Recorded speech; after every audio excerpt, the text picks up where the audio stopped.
Well, thank you very much. Well, I'm going to start, and I'm just going to start with a little bit of an introduction, firstly of me, and then I'll let Arthur introduce himself, and then we'll get going. So, as previously advertised, my name is Clare McArdle. There's a picture of me on the screen, the one on the right. I learnt to ring in the 1970s at Harborne in Birmingham, and I'm still there. I became tower captain at Harborne in 2004 and have held various leadership roles in the St Martin's Guild since 2011.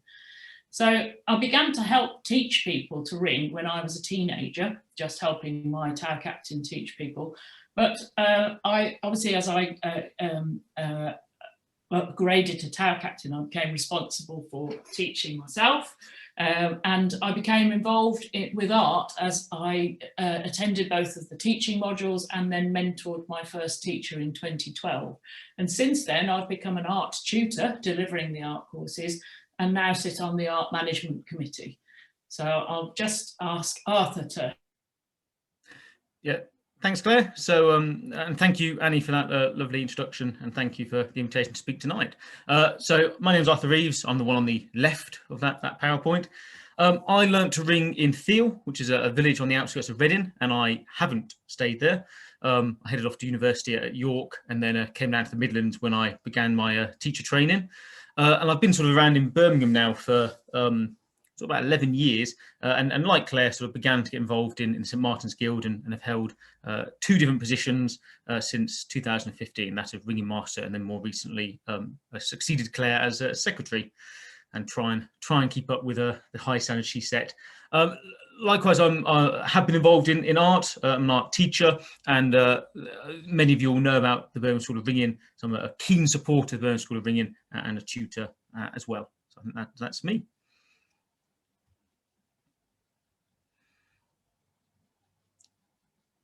Back to you, Claire, I think. Is Claire gone?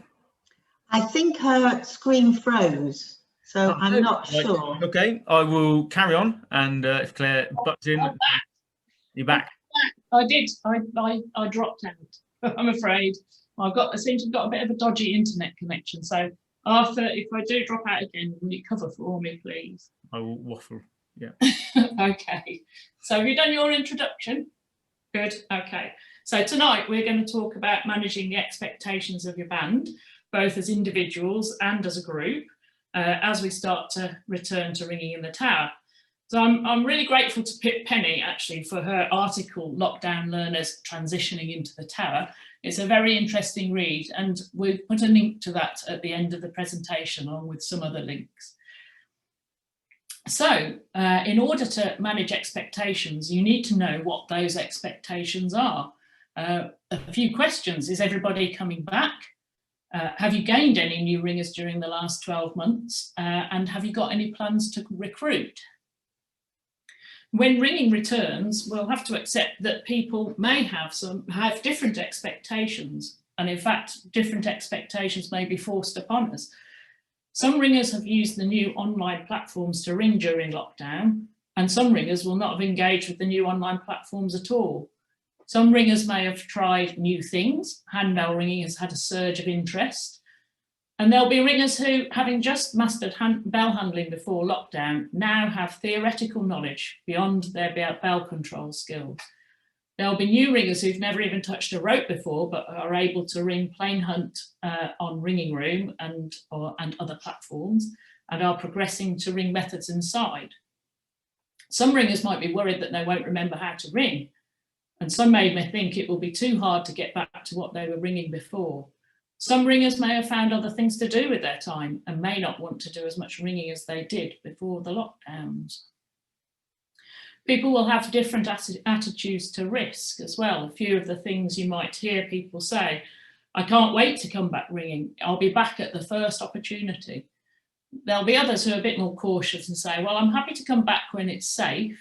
And others who are more cautious still, who'll be, I'll come back as long as everyone's been vaccinated and we all wear face masks. And there could well be issues of physical fitness. Since stopping ringing regularly, I certainly have noticed that I've had niggling back pains and aches and pains in my shoulders and arms. So when I was ringing regularly, I didn't have any of those things, but it's been very noticeable, certainly in the last 6 months or so. People who have not wanted to engage with any of the online ringing platforms might struggle to remember methods or concentrate for as long as they could do before. Bands may need to adjust to new circumstances and new dynamics. There's an expectation that 10 to 15% of ringers will be lost nationally. It'd be different in different areas. Some bands may be largely unaffected, whereas others may suffer big losses and be starting from a completely different point than we were at before. A new start can bring new opportunities for new people to be in charge, and they will need help and encouragement. Managing a group of people is always a challenge. So we've had Ringing Room and other online ringing platforms have made a huge difference to our ability to keep some of our skills honed and up to date. It's been a place for bands to meet and ring together as they did before, and it's also been a place for new bands to form, with distance and time zones being irrelevant. But there will be a number of people who now have a real mismatch in their skills. Ringers who could just handle a bell before the last lockdown, who can now ring complex methods. New ringers who have no concept of what ringing a tower bell actually involves. For these new ringers, the skills of listening, knowing their place in the row, and knowledge of ringing theory are in some cases developed to an advanced level. But other skills are required in order to be able to perform on tower bells. When they were learning virtually, the new ringer's brain did not have to concentrate on controlling the bell, which normally takes a huge amount of both conscious and unconscious concentration. When ringing virtually, the brain was freed up and able to think about theory and learning methods, which led to their much faster progress. The bell control and rope sight elements of accurate method ringing have been missing from their training so far, and these are crucial for them to be able to ring at the level that they've achieved on virtual platforms. And this disconnect is likely to lead to both frustration and demotivation. I'm going to hand over to Arthur now, who's going to talk about some of the theories behind how we learn, the difference between learning a physical skill and gaining knowledge, and how we can adapt these theories to help us manage the expectations of our ringers. Thanks, Claire. So Claire's talked about the potential mismatch between what our band members may expect they'll be able to do versus what they actually can do. There's a lot to unpack with this, but first I think it's useful to reflect a little on how our minds work and how we learn. And I think this is important because it can reveal to us some insights into the different experiences our members may find themselves in when they return. As Claire has said, the difference between expectations and reality. So we're going to start with a quick activity that I think demonstrates this really, really well. In a moment, I'm going to show you a slide. And on that slide, you'll see 17 symbols. And all I need you to do is in fact, they're numbers. And all I need you to do is to remember as many of those numbers as you can in 10 seconds. Don't write them down. Okay, so this is your 10 seconds countdown. You need to remember as many as you can. Okay, ready? 10 seconds. Off we go. He says, off we go.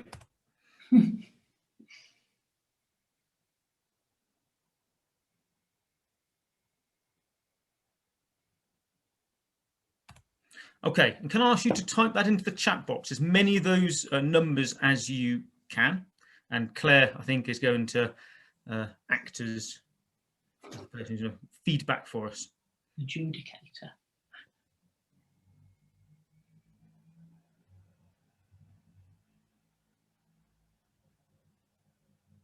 Oh, some quite impressive results here. So I've got a few people with, that's what the longest one is, 1, 2, 3, 4, 5, 6, 7, 8, 9, 10 characters. We've got a lot with about 6 or 7. We've got 1, 2, 3, 4, 5, 6, 9. Okay. Another 9. So best one's 10 so far. Yeah, the one with the 10 characters. Can you read out the numbers for us? Well, 1, 2, 3, 4. So I've got 5, 9, 3, 0, 2, 8, 9, 8, 2, 5, 7. Oh, was that an 11? Well, I was very good at counting. all right, super. And what's roughly the number that people have got? It's around about averaging an awful lot with 6 or 7.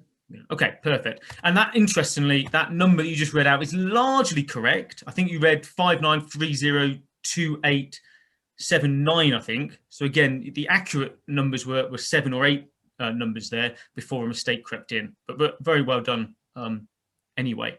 Okay, we'll come back to that in just a moment. We're going to do that again. Okay, exactly the same rules. So you'll see 17 symbols again, and same 10 seconds, and then type them into the chat box. No writing them down. Okay, off we go. So 10 seconds starts now.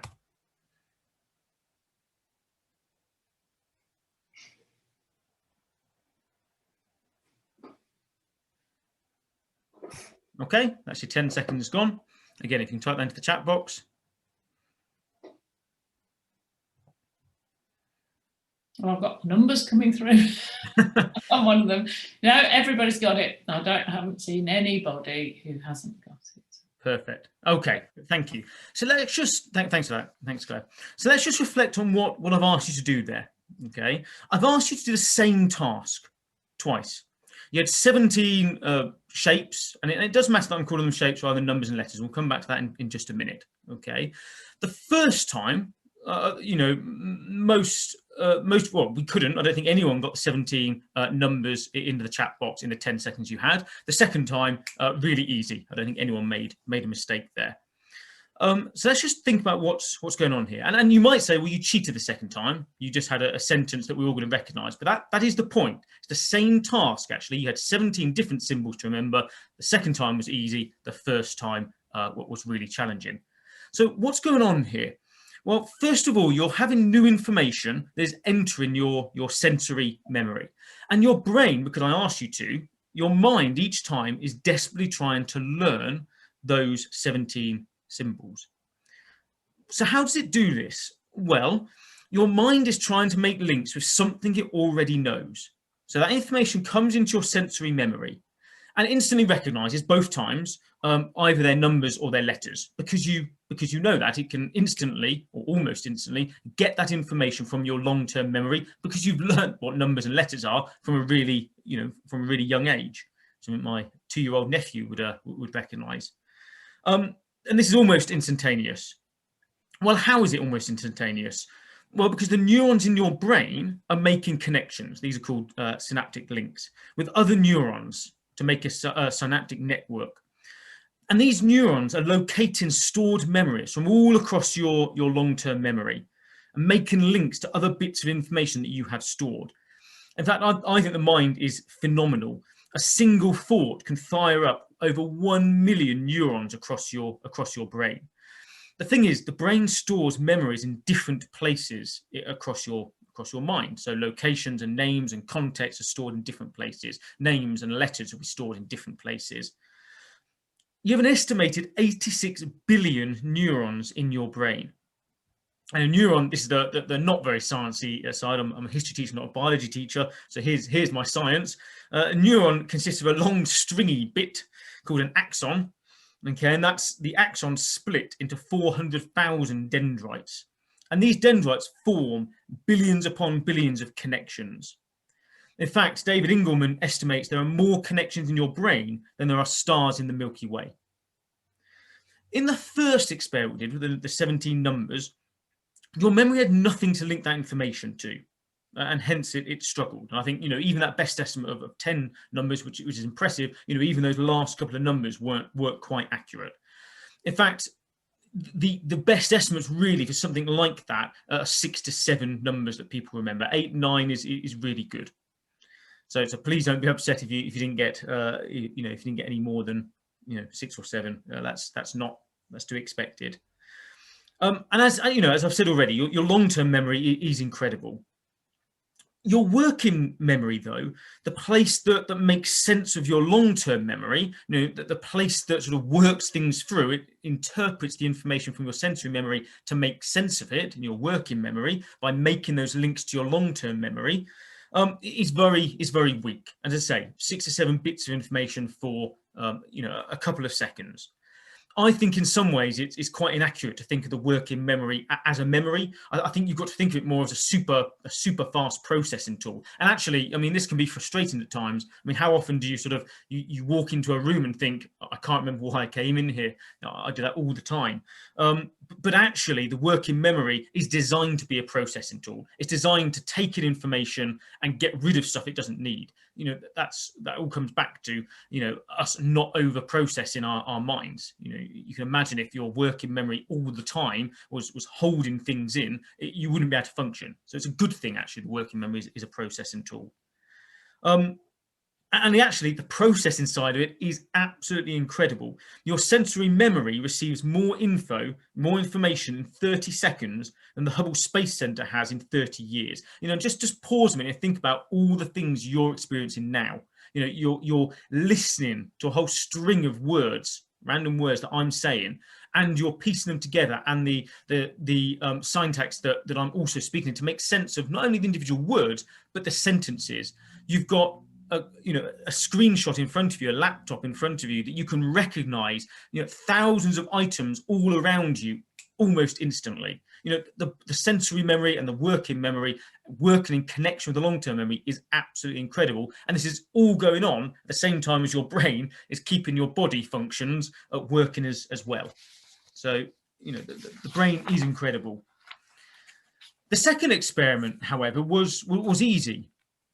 You know, it was almost instantaneous. You recognize the letters, you recognize the sentence structure, you recognize not only the letters and the sentence structure, but the syntax as well that you store in your memory. And you know, you've had this from a very early age, and really you recognize that, you know, within half a second, and you could rest for the other 9.5 seconds before you were asked to type it up. So that's how our mind works. And it, as well, it links back to, and this, when we think about different memories, it links back also to what Claire was saying around expectations and realities, because there are different types of memories that our brain processes. So there are procedural memories, things like swimming, for example. These memories are really complex. They involve many processes that involve lots of different parts of our brain and indeed our body. And because they're so complex, they take quite a long time to learn.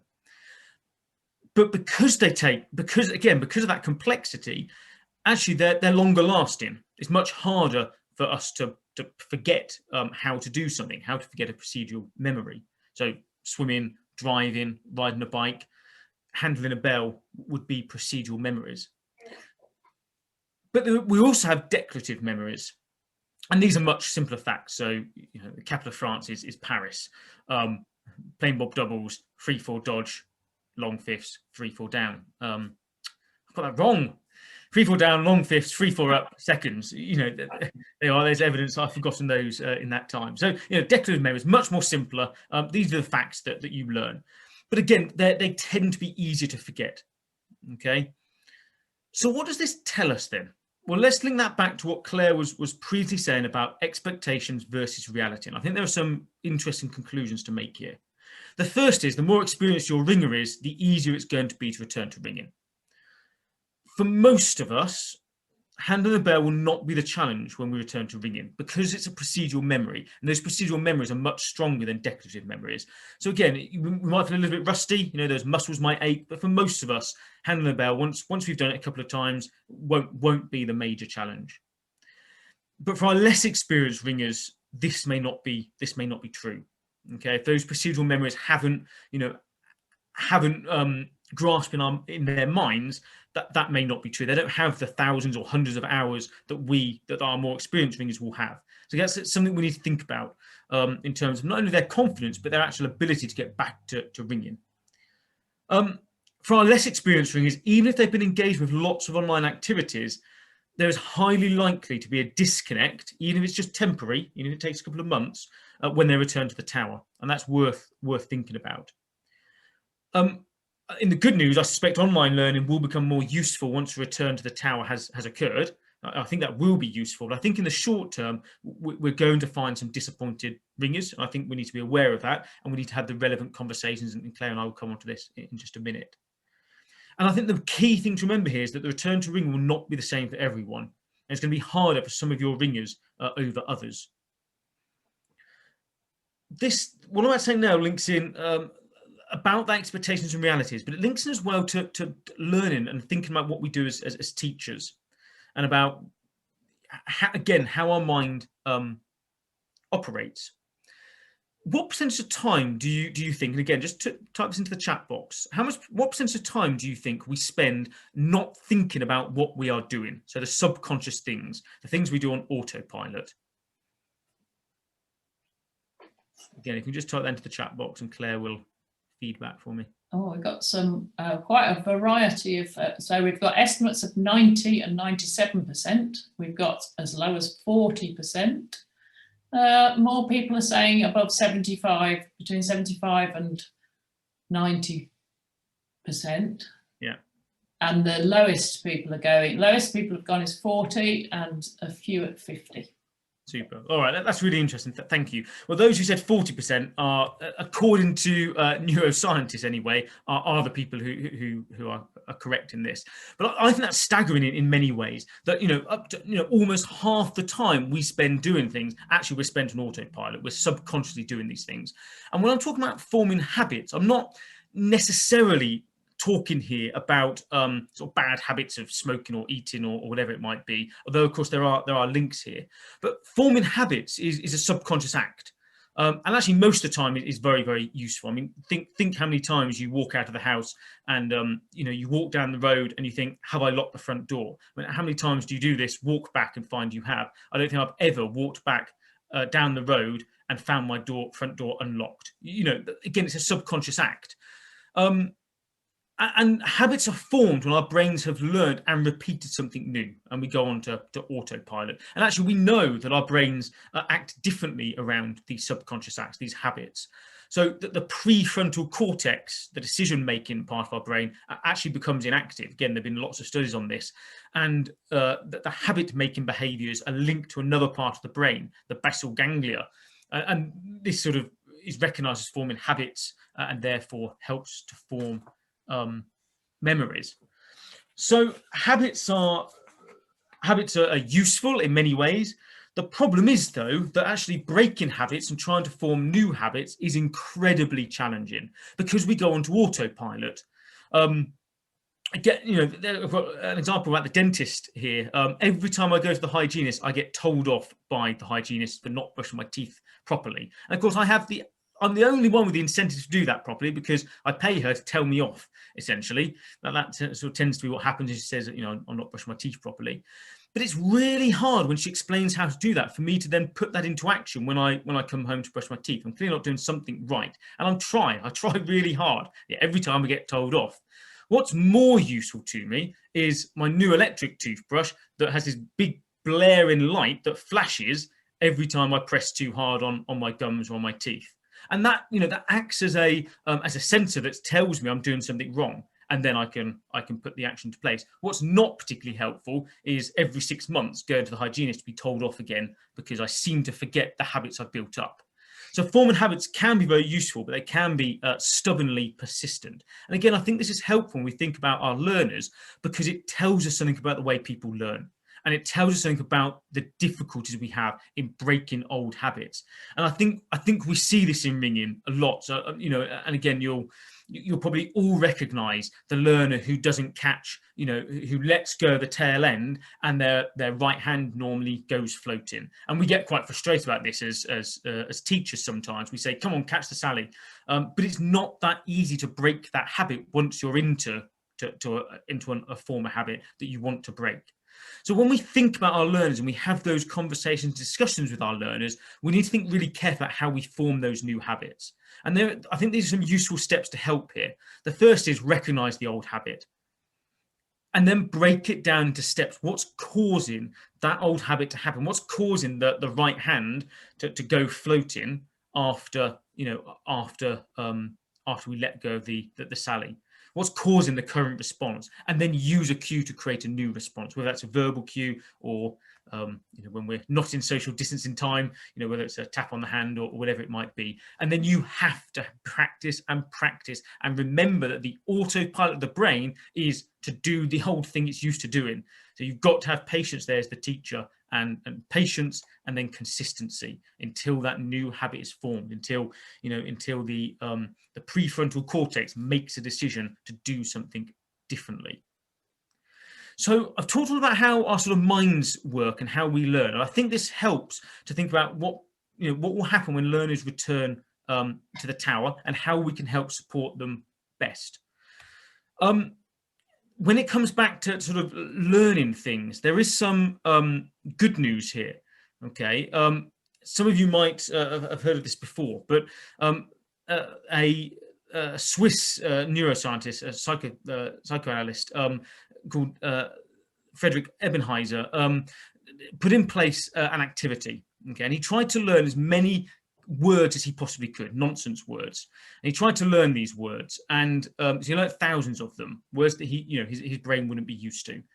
And he so all of these hundreds or thousands of words he learned, and then he tried to recite them, and he plotted on a graph how many words he could remember. And you might be saying, well, that's a ridiculous study, there's only one person, but this study has been done hundreds and hundreds of times, and really remarkably similar results come through each time. And so what you see on this graph, the forgetting graph, is that after, obviously after no time at all, you start at 100%, but after only 20 minutes, our learners, our new ringers are likely to have forgotten up to 20% of what they previously knew. After a day, over half of what we previously had learned is likely to have been forgotten. And you can see it just gets worse and worse until you sort of seem to plateau after about 5 days, remembering, about sort of 15% of what you previously learned. So the scary fact is that once this presentation has finished, after about 20 minutes, you are likely to have forgotten at least 20% of it, if not more. And then it will get worse and worse as time goes on. And again, that's useful when we're thinking about how we teach things in general and how we teach ringing, and for us to remain patient when our learners have learned something, or we taught them something, but actually, our new ringers have forgotten something fairly quickly. It's actually it's not their fault. It's the way the brain is designed to work. So in terms of having that advice with our new ringers, actually, we know that recapping on a regular basis is the answer to this. So yes, our mind will forget things quite quickly. It's those synaptic networks in our mind haven't been formed yet. They're not very strong. But the more times we go back and look at things and review things, the better. So you can see here that if you keep going back and keep recapping things on a regular basis, short but snappy, then all of us are likely to retain much more of what we previously learned. In a moment, Claire's going to pick up how we can relate this to our practice nights and how we might think about our practice nights a little bit differently to help support how we learn. But before we do that, I just want to pick up one more thing about learning and about how we assess our learners and how we assess our ringers, and how we can ensure that that we know, as more experienced ringers, as teachers, that what we are teaching is having the impact we want it to have, and that our new ringers are learning what we intend them to learn. And it comes back to this idea of, how can we tell if someone has learned something? Because actually just saying to them, have you learnt it, or learn this, is not a very effective way of knowing if they've actually learned something. So what you have on the left-hand side on this slide is a teaching learning cycle. It's, this idea of actually us as teachers have a responsibility to make sure that our new ringers have learned what we intend them to learn. Again, I think I've hopefully demonstrated so far that just saying it is unlikely to be a very effective way of doing that. So the first thing is to identify the needs, to plan for the learning, then obviously to facilitate that learning at your practice night, and then to assess the learning. We'll come back to this in just a minute, evaluate it, and identify the needs again, and go back over things, recap things. So how can you tell if someone has learned something? Well, lots of question, lots of discussion. Again, we'll come back to this in just a minute. Claire's going to pick this up in a minute about how you have those conversations. Observation, breaking things down really carefully, really clearly. Homework matters. Okay, so again, setting that homework, quality, to recap things in particular, short but snappy. You know, Art have fantastic resources in place for this. Those quizzes that Art have put together, you know, make use of them. I'm sure you do. Keep things low key. Don't get stressed about it. You know, if people haven't gathered something, if people haven't learned something, actually, that's fine. Just talk it through. Just keep it low key. Don't stress people out. You know, that's not going to help the learning process. Allow thinking time. Don't ask a question and then expect an answer straight away. Actually, our minds need time to think. Importance of recap past mistakes, and never ever just rely on telling. Always dig deeper. And it's really interesting. So I'm a history teacher, so I love this. If you ask people, you know, what year was the Battle of Hastings, most people can recap fairly quickly 1066 because they've learnt it at school. It's rote learning. But actually, if you twist the question slightly and say, well, what happened in 1066? Again, the proportion of people that can answer that question and say it's the Battle of Hastings is much lower, because again, it's not that rote learning. It requires that thinking to come into place. So I'm going to pass back to Claire now, who's going to talk about your practice nights in a bit more detail and about how you can set those very clear, specific goals that hopefully this sort of thinking about how we learn will feed into that. Thanks, Arthur. So I think you always just sort of put things into there are things that we subconsciously know, but you've just explained. So good teachers know about sort of have this in mind that you know that people forget things quite quickly, but you put it all into sort of almost a scientific study. Thank you there. So a big motivator when teaching and learning is goal setting. So goals need to focus on mastering bell control. So in the case of our new learners who've either had no experience of bell ringing, but they're merrily ringing Cambridge Minor on ringing room, or the people who'd just started ringing before lockdown and were maybe struggling to ring in rounds, their goals for them, it needs to focus on mastering bell control and developing rope sight.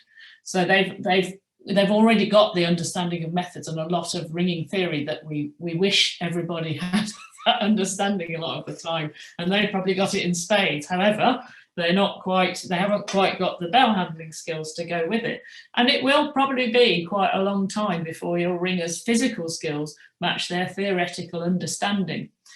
And bear in mind as well, your new ringers like to be keen and enthusiastic, so it's really important not to lose that enthusiasm. And the challenge of maintaining enthusiasm is to make the learning experience enjoyable and satisfying. So research shows that concentrated and frequent tuition leads to faster learning. So remember a few slides ago, the forgetting curve, the more frequently you do things, the better it sticks. So indeed, so intensive teaching, so that means concentrated, frequent.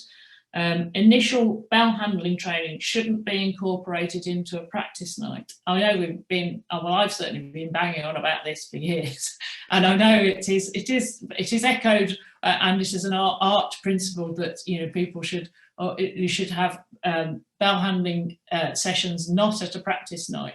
It's great to try and integrate your new learner into practice nights, but that shouldn't be the focus of their training.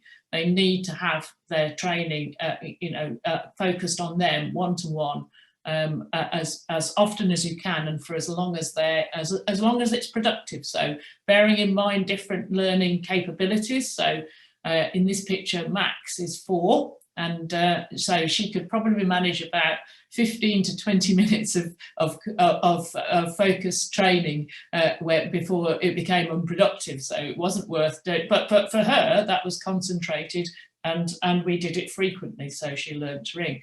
For an adult, they may be able to concentrate for an hour.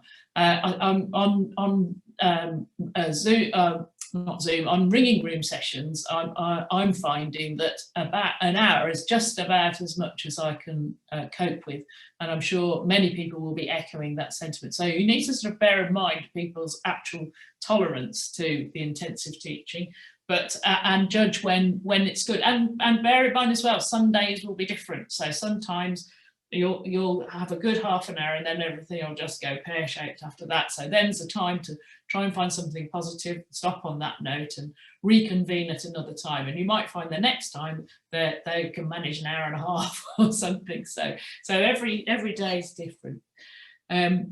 So as I said, you shouldn't incorporate your training into a practice night. Your learner will spend most of that evening sitting out and will quickly become disheartened at the lack of opportunities that they're getting to get on with the task of learning bell control. So the really important things to start with is bell control exercises. So when your learner has learned to handle a bell safely, these are the sort of exercises that they really need to practice to be able to branch into method ringing.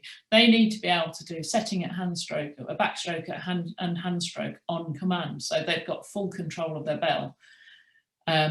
So that would be setting them challenges of how many times to do it. So 10 times at hand stroke, 10 times at backstroke, 10 times both strokes. That's in the art learning the ropes level 1 syllabus.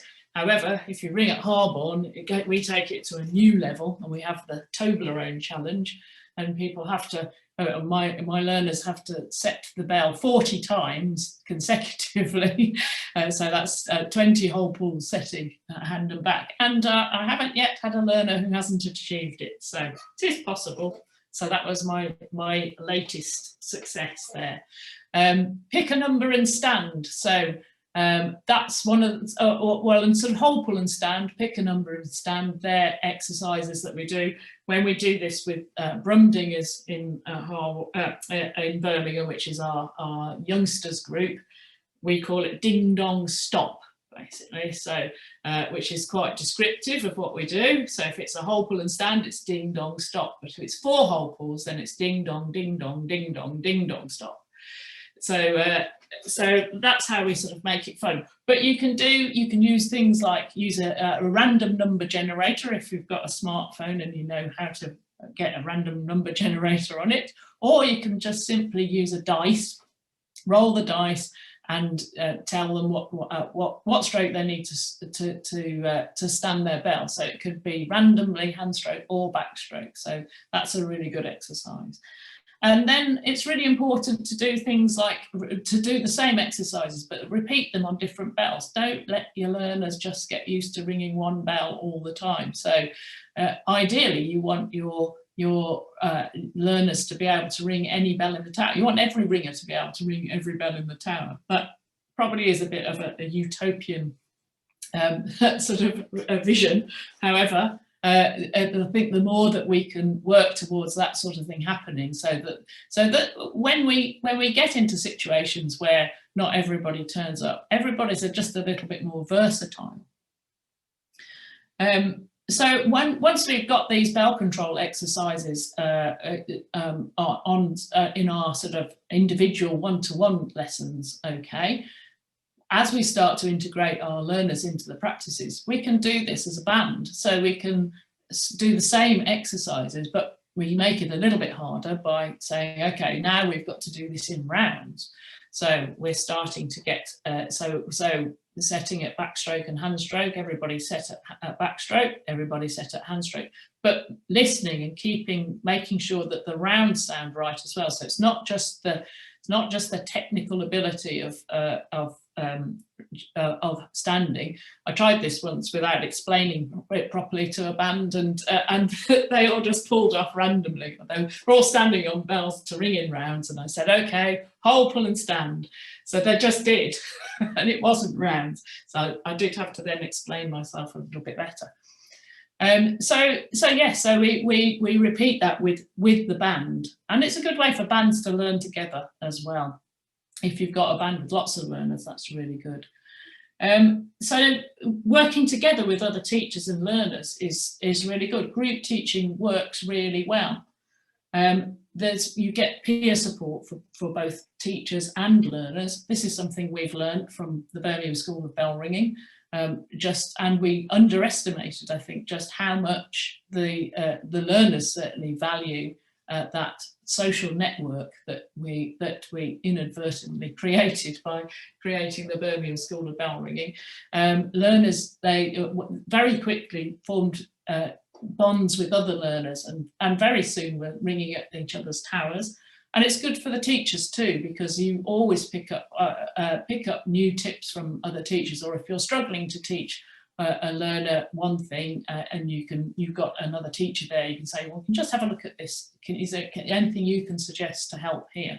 And that sort of thing, it gives you that moral support as well. So you can do, and you can do other things with your bands, and with groups. So you can have things like mini striking competitions. So form two bands, and where we're helping to focus on the quality of striking and rhythm. So with the group teaching course, you can try a different variety of bells as well. So if you've got teachers from different towers, perhaps you can hold sessions at both their towers.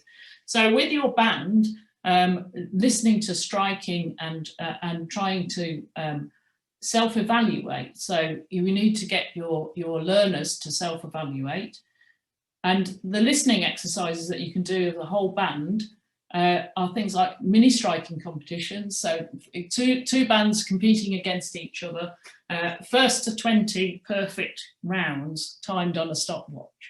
Okay, well, you may not have enough people at your practice to have two bands, of course, and to start with, we're maybe not going to be able to do that.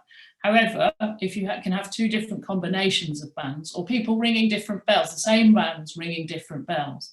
So they ring rounds, and somebody is going to adjudicate and using a stopwatch and say and judge each round to be perfect and see how long it takes them.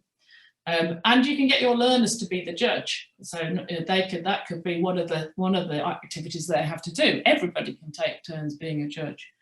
And you can do this, you can repeat this exercise either weekly or periodically, just to monitor improvement. So make a record of how well people did, and see whether the next, if it took them a minute and a half the first time to ring 20 perfect rounds, well, the next week, if they do it in a minute and 20 seconds, they've got a new personal best. So record ringing. So talk about it afterwards either with individuals or with the band. And record the ringing that the individuals did. And obviously, you're not going to have a sort of loud conversation saying, well, this was awful. Thinking back to the feedback that Arthur showed in his slide, you need to be constructive about the feedback. You need to be, it needs to be timely. We always say need timely feedback. So if you're going to do a recording of ringing, then you need to be talking about it straight afterwards. And also you then need to give people the opportunity to be able to practice. Other things that you can do is you can practice call changes and kaleidoscope sequences. So if people on this Zoom aren't familiar with kaleidoscope exercises, these are a lot of foundation skills exercises that are part of the Learning the Ropes syllabus. At the end of the presentation, we've got a few links of how to access these resources. So your call changes or kaleidoscope sequences. Here's a thing. Why don't you remove the element of surprise? So get everybody to learn the sequence of call changes, so that what they're actually concentrating on is actually moving the clean changes, the move from one row to the other row, because they already know what's going to come. It's rather than ringing away and thinking, oh, that was me. Oh, I've got to change now. So you've got to first recognise it. But if they know that that's what's coming, get people to call them themselves as well, so they know what's coming, and so that they can execute that change as cleanly as possible. And make the emphasis on accuracy. So don't forget about rope sight as well. So remember how difficult it was when you learned to ring. So rope sight, it was like searching for the Holy Grail, to be honest. Suggestions for helping them with rope sight is getting them to stand behind. I know we've always said people should stand behind, but how about getting them a ringing buddy? So finding someone who they can buddy up to, and they will mentor them. They can ask, so best ringing buddies, they'll ask them questions about what they can see and understand as they're standing behind. When they're covering to call changes or kaleidoscope sequences, so covering is a really good exercise to be able to develop rope sight, but you can actually start doing this before they can actually, they're capable of ringing the tenor. So if they have a ringing buddy, they can stand behind the buddy and the buddy can ask them questions. Who am I following now? Who's that bell following? And things like that. So this process can start before they're even capable of ringing at the tenor. They should, you can, if you've got enough bells in your tower to have a bell that's tied, they can ring a tied bell and shadow somebody. So starting in the same way as they standing behind the buddy who's ringing and asking questions, they can ring a tied bell at the same time, following the bells that the bell that they're shadowing is following. And you can do that. From on the treble as they move into method ringing as well. So I touched on feedback, and it should be timely, honest, constructive, specific, regular, and followed by opportunities to practice. And a really important thing is to keep your band together socially. So don't forget the social side. By the way, this is the Harborne Band investigating a murder mystery, not the weekly ringing room session. Arrange physical meetings to socialise. Arrange some coffee in the park after Sunday ringing. So when we go back to ringing initially, if your learner's not up to ringing on Sundays, or we can't have more than 6 people in the tower to start with, if you've got a healthy band with your learners, arrange to do something so people can all be involved together. Find out if your new ringers have got any particular talents. So that's always a useful thing to do, because if they feel they can give back straight away, that makes them feel not quite so at the bottom of the heap as many people do when they're first learning to ring. People, when they're learning, they're always extremely grateful, and especially if they're enjoying. But haven't you noticed how some people feel as though they're taking up your time? And they're not really, because it's in your interests to train somebody else. But if you can, ask them to do something, I don't know if they're good at baking or something, and we're having coffee in the park, and they can bring some cakes, then well, they'd get my vote to be in the band. And if you've been holding your ringing room sessions, so during lockdown, if you've been holding band ringing room practices, I would really recommend that you continue to do so that your learners can practice the method ringing skills, because you don't want them to start forgetting the things that they've learned. You want them to continue to do that. Then they will continue to make progress as well, and that will be a boost for them, and they will really appreciate that. And by the time they're ringing, they'll have a much better understanding of ringing theory. And in fact, they already have a much better understanding of ringing theory than they would have done if they'd been learning the tower before the pandemic. So the key takeaways from this presentation are that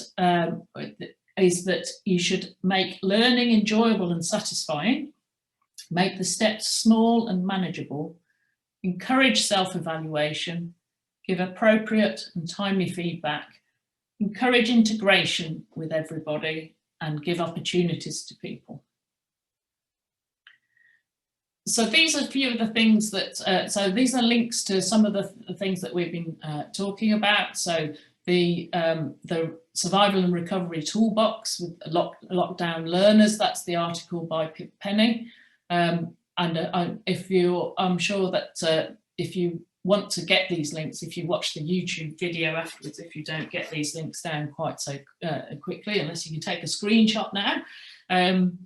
The method toolboxes, which is an art resource, which has many and more of the exercises that I have alluded to tonight. The book that's featured there, The Teacher's Guide to Learning the Ropes, that tells you all sorts of things about teaching people, and it accompanies the Learning the Ropes, the Ringer's Guide to Learning the Ropes, so the Learning the Ropes scheme, a sort of step-by-step guide to teaching, but it also suggests a lot of the exercises that I've spoken about tonight. And the art website, ringingteachers.org.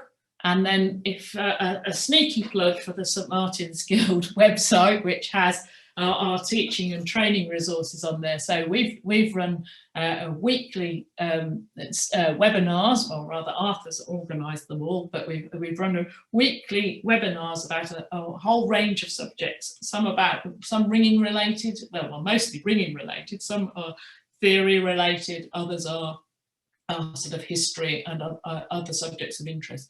So if you visit our training and resources page, there's a whole load for you to choose from. And so that's it, that's our presentation. Well, Claire and Arthur, thank you so much. That was really interesting. Are you willing to take questions from people now, if anybody has a question? Well, I suppose it depends what the questions are, but yeah. Well, I'm hoping David will help me spot people, but I see Richard Heath has his hand up. Richard, do you have a question you'd like to put to Arthur or to Claire? No, it's a case of just applauding. Fully enjoyable session. Thank you. Thank you for that, Richard. And I'm sure many of us will echo that. We've learned an awful lot and different ideas. So thank you. Thank you, everyone. Thank you, Richard. Thank you very much. Any other questions? Into silence, that's good. Does anybody have any questions any questions? Please. You've got some on the chat. David, can you pick the ones up on the chat and give any idea of what we could what they are? There's a question from Steph. Has anyone had the managing expectations discussion with a lockdown learner yet? What did you say and how was it received? I don't know if that's a question that's open to everyone. I assume it is. I think it'd be really good to have those. It'd be really interesting to know what other people think as well. I haven't personally yet. Claire and myself and others are talking now about how we begin that process of returning the Birmingham School of Ringing. And of course, we'll have to have lots of conversations around how we do that. And we've really begun to talk about how we link people up with more experienced ringers to build up that relationship. And I think it comes back to what Claire was saying around building that relationship is absolutely critical. So I haven't actually answered the question. I don't know if anyone else, I don't know if Claire has or if anyone else has had those. Well, I have a lockdown learner, but frustratingly, actually, I can't claim to have had the conversation yet because actually her internet connection's been down for about a month because she had so whilst it is something we've certainly talked about, she's been absolutely desperate to get back, and so I have no doubt she's going to be keen to get back. And she has made some progress on Ringing Room, but obviously she hasn't been able to do Ringing Room for quite some time. So I wonder if there is anybody on. Oh, we got somebody saying I'm a lockdown learner on here. Lynn Sides. What do you think, Lynn? Are we allowed to? Can you hear me? Yes. Yes. I'm just desperate to try out everything I've learnt on Ringing Room, but I appreciate that it's going to be very difficult. And I joined this session because I understand it's going to be very difficult to manage us lockdown learners. So, well, I hope you, so possibly you've seen from our point of view that obviously we recognise that that it requires thinking about, and it does require managing sympathetically, and it's going to be difficult for not just you as a learner. It's going to be difficult for us as teachers as well, because there's nothing worse as a teacher, when you're teaching somebody and you know that they're desperate to make progress, but sometimes it's not appropriate to force somebody to do something quickly. And it's always been, it's ever been incredibly tempting when people have made sort of fast progress. I'm sure lots of us are probably guilty of this. When people are making good progress, it's so tempting in the practice to say, why don't you try this?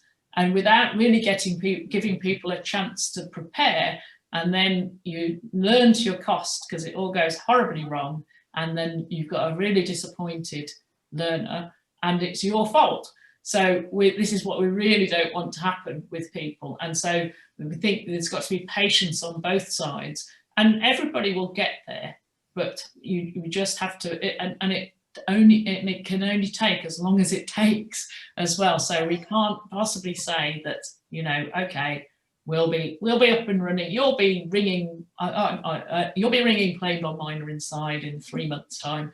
That would be a really rash promise to make, because you might find certain things that you struggle with that need time to iron out. But with every physical skill, I've learnt to ring handbells whilst we've been in lockdown, and I've probably spent the best part of 30 years not being able to ring handbells and trying every so often.